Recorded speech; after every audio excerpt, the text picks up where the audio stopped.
Previously in Euros Fantasy Football. So in goal in the starting lineup, we've got Tim Krul from the Netherlands. He's expected to be the Dutch number one. The first defender that I've gone with is Jason Denayer from Belgium. And he's played some part in each of Belgium's last 10 matches. So hopefully he'll be starting in the group games. Next, we've got a bit of a risky one. We've got Reece James. I think James is going to be the man that's going to be chosen at right back. And the final defender in our starting lineup, incidentally, we're playing a 4-3-3 formation, is Matthijs de Ligt from the Netherlands. Although he did miss the final warm-up game, he should apparently be fit. Now for midfield, and the first midfielder I've chosen is Jack Grealish. In my opinion, we need to be starting Jack Grealish, we as in England. Well, that didn't go to plan, did it? Hello and welcome back to another Euro 2020 Fantasy Football video.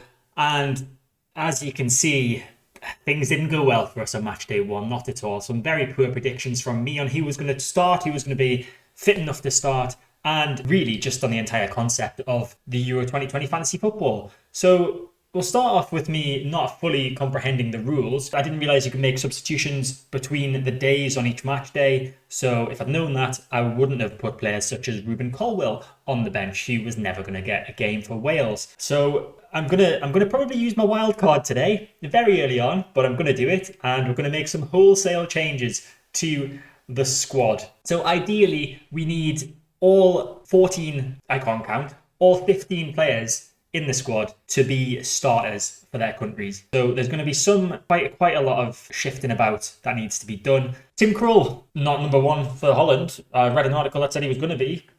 Apparently not, so he's probably going to come out. Fortunately, we did have Robin Olsen on the bench as our backup goalkeeper, and Sweden somehow managed to draw against Spain. Not sure how that happened. De Ligt was expected to be fit. He's still doubtful for the next game, so he's probably going to come out as well. Denayer, don't know why he didn't play. And then obviously Colwill, who I've already mentioned, he was never going to play. Reece James as well. I said he was going to be starting. Didn't happen. Jack Grealish, I said that we had to start him. Didn't happen, and we looked okay without him. And then Marcus Rashford, just coming off the bench. Kylian Mbappe, not even doing that well either. You got a goal disallowed and an assist disallowed as well, but still. And then Bruno Fernandes as well, not really delivering. Andy Robertson, 2 points, not great. That captain that you see next to Andy Robertson, I had Fernandes as my captain, changed it to Robertson because I realised you could change captains in between the days on a match day as well. Was meant to change it back to Fernandes yesterday, but I forgot. So for match day 2, as I said, we're going to make some changes. So I'm going to sub in Olsen for Krul, and we're going to take Krul out of the team entirely, but we'll just do that sub for now. Rodri played for Spain, so he can come in for Grealish for the time being. Don't really know why I'm doing this when I should just do the transfers first, but I've done it now. And we'll make some transfers. Now we've got 2 free transfers, but I feel like we need to make more than 2 transfers, so I'm going to play that wild card. Unlimited transfers for 1 match day per season. It's got to happen. Throwing the wild card in there. So we're going to start by getting rid of the players that I've already mentioned. So Krul, De Ligt. Grealish I'm tempted to keep in, but does he play again? Does he play? I'm keeping Grealish in. I think he might play against Scotland. We're taking Colwill out. We'll take Reece James out. Rashford didn't start. So we'll take him out. And I feel I've got to lose my loyalty to Jack Grealish, actually. We're going to take him out as well. So we've got 36.5 million to spend. Denayer as well. Almost forgot him. We've got 41 million to spend, and we've got 7 places to fill. Let's see what we can do with that. So we'll start with defenders. Meunier is the highest scoring player, I believe, in game week 1. They've got Denmark. Belgium have got Denmark, so I could bring him in. Change this to defenders. A French defender doesn't sound like a bad shout, to be quite honest. They've got Hungary. I think France will do pretty well against Hungary. So we're going to bring Hernandez in as our first defensive change. Then ideally we want a cheaper defender for the other position, just to give us a bit more budget for the rest of the players. And I think the Czechs could do pretty okay against Croatia now. I can't remember what I predicted originally, but I do think that the Czech Republic played well against Scotland, although they did kind of get them on the counter-attack, didn't they? So maybe not. I'm going to bring Diedrich Boyata in from Belgium, 4.5 million. He got 6 points in the first match week. They've got Denmark. I reckon they're going to win. So hopefully he can keep a clean sheet for us. And now it's time to have a look at the forward positions, and we'll make that unlimited and see what we can do. Schick is the highest point scorer from match day 1. He scored that great goal against Scotland. Yeah, I fancy he could probably get a goal or two against Croatia as well, so he's a possibility. Immobile, I was actually going to put him in originally, but then decided not to for some reason. Cristiano Ronaldo, I mean, do I do that? If I do that, I feel like I have to take Mbappe out. I'm going to do it. I'm going to bring Ronaldo in. I don't think, do I keep Mbappe in? But then we've only got 5 mil to spend on the subs. I feel like I'm going a bit overboard here. You know what? I'm going to take Fernandes out as well. We're going to take Fernandes out. We're going to keep Mbappe in. We're going to see who we can get in midfield. Ideally, we want someone relatively cheap. Wijnaldum's a good shout. He had a great game for the Netherlands against Austria. We're going to bring Wijnaldum in for 8 milli. We've got 20.5 mil to spend on the 4 substitutes. We'll go with the substitute goalkeeper. Who do we bring in? Hradecki had a great time for Finland. Do we think he's going to do it against Russia? Russia didn't look too great. I think Finland could do well, but it's a bit of a risk. Who else we got though? Vaslik, he did well for the Czech Republic against Scotland. Lots of great saves from him. I'm going to stick Vaslik in there. 5 mil for Vaslik as the sub goalkeeper. I think he did very well against Scotland. He kept them out. They had a good few chances, but he didn't let them score. Now a defender to replace De Ligt. Got 15.5 million to share between 3 players.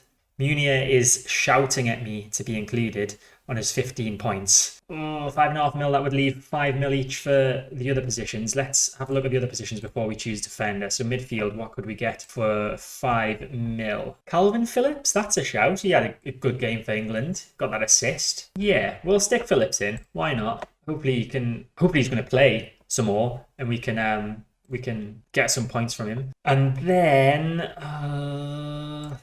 so if we were to go for, who did I say we were going to get in defence? I've completely lost mind. Oh yeah, it was Munier, wasn't it? So we'd have 5 mil to spend on a midfielder if we got Thomas Munier in. So not many options for 5 mil for midfielders.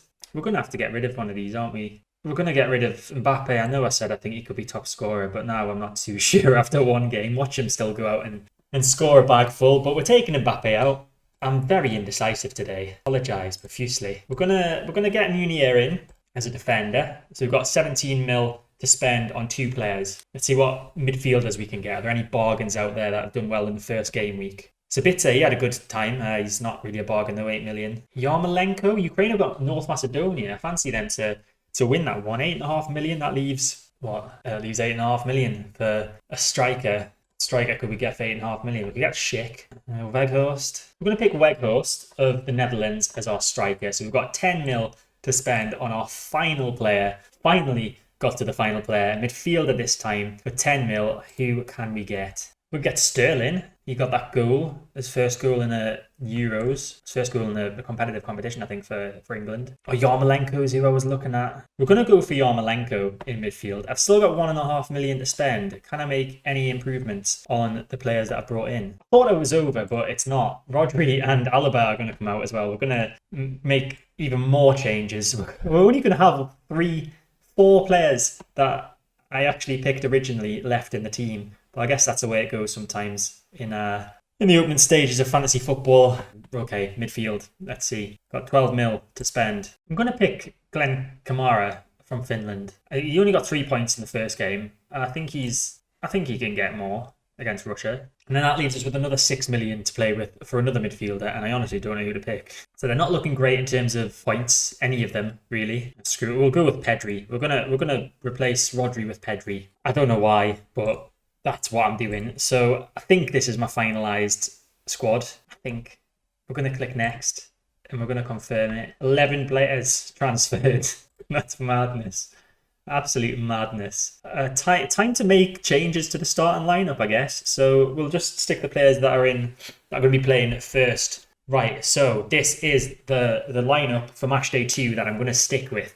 It looks a bit better in terms of players that have actually scored points so far. So Vaslik in goal, Boyata, Torres, Munier and Robertson in defence. Yarmolenko, Kamara, Phillips and Wijnaldum in midfield, and then Weghorst and Lukaku up front. We've got Olsen on the bench, Hernandez, Ronaldo and Pedri also on the bench. I feel Hernandez and Ronaldo are more likely to come on the field instead of Pedri, but we never know. We'll see what happens. So before I end the video, here is the code if you want to join my league. We don't have any members yet. How sad. How very, very sad. If you want to join and you want to beat me, feel free to enter using the code on the screen there. But that is it for this video. Hope you enjoyed it. If you did, make sure to hit the like button. Feel free to leave a comment below. Let me know what you think of my updated team. Tell me how awful my original lineup was, because it really was very, very bad. Hopefully we're going to get more points this match day. If we don't, I don't know what to do. Subscribe to the channel to get all my content when it comes out. Hit the notification bell to stay notified.